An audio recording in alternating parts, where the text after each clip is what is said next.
Taarifa kwa vyombo vya habari iliyotolewa Jumapili Januari 11, 2026 na kamanda wa polisi mkoa wa Tanga Almachius Muchunguzi inaeleza kuwa ajali hiyo inahusisha magari mawili kugongana uso kwa uso majira ya saa 3 kamili asubuhi katika eneo la Mkumbara, tarafa ya Mombo, wilaya ya Korogwe mkoani Tanga, kwenye barabara kuu ya Same Korogwe.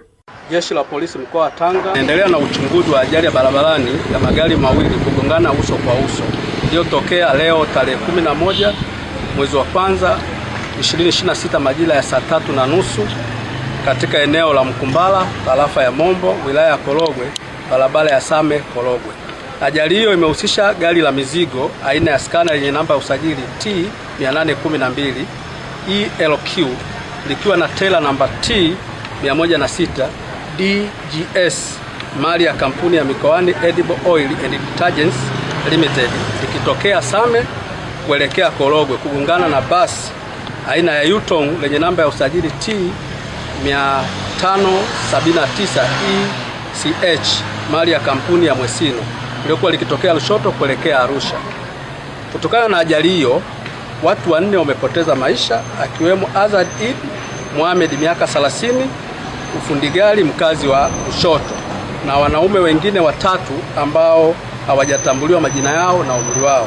Aidha, ameeleza kuwa watu 16 wamejeruhiwa katika ajali hiyo, wakiwemo madereva wa vyombo hivyo vya abiria, na kwamba majeruhi wote wamepelekwa katika kituo cha afya Mombo na wanaendelea kupatiwa matibabu. Aidha, watu 16 wamejeruhiwa wakiwemo madereva wa vyombo hivyo pamoja na abiria. Wote wapo kituo cha afya Mombo, kituo cha afya Mkumbara na hospitali ya Bombo wakiendelea na matibabu. Kwa mujibu wa uchunguzi wa awali wa jeshi la polisi, chanzo cha ajali hiyo ni uzembe wa dereva wa gari la mizigo aina ya Scania kushindwa kulimudu, hali iliyosababisha kuvuka kutoka upande wake wa kushoto na kuingia katika upande wa kulia wa barabara kisha kugongana uso kwa uso na basi hilo. Uchunguzi wa awali umebaini kuwa chanzo cha ajali hiyo ni uzembe wa dereva wa gari la mizigo aina ya Scania kushindwa kulimudu gari, hali iliyopelekea kuhama upande wa kushoto na kuingia upande wa kulia wa barabara na kugongana uso kwa uso na basi hilo. Miili ya marehemu imehifadhiwa katika kituo cha afya Mombo kwa ajili ya taratibu zingine za uchunguzi. Jeshi hilo limewataka madereva kuzingatia sheria za usalama barabarani, kuepuka mwendo kasi, uzembe na kufanya uamuzi hatarishi wanapokuwa barabarani.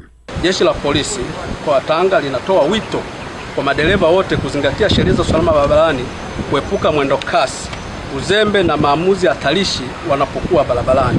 Tunawakumbusha watumiaji wote wa barabara kuwa usalama ni jukumu la kila mmoja. Ajali hiyo ni ya 3 iliyosababisha vifo ndani ya siku chache za mwanzo wa mwaka 2026 na mwishoni 2025, ambapo jumla ya watu 14 wameripotiwa kupoteza maisha kutokana na matukio hayo ya ajali za barabarani.